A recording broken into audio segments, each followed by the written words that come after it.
Now question is resistance of a metal wire of length, so L is equal to 1 meter, resistance is 26 ohm, at temperature T is equal to 20 degrees Celsius.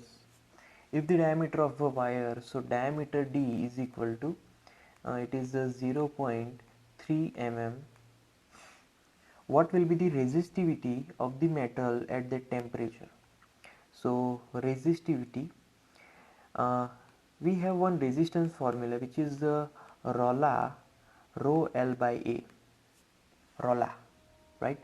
Now from this equation we have to find rho.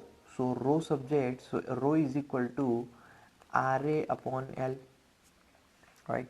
So see here we have resistance, okay? We don't have area, we have length.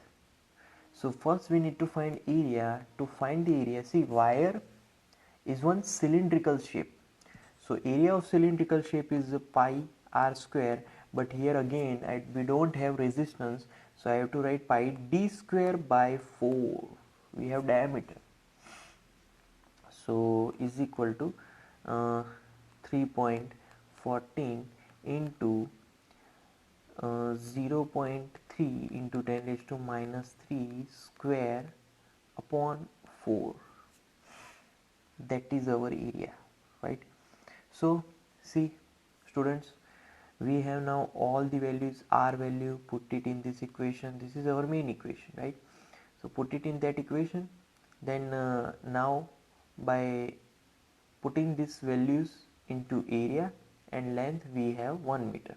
By putting all the values in this equation, you can calculate that, and whatever resistivity we have as an answer, its unit is ohm into meter.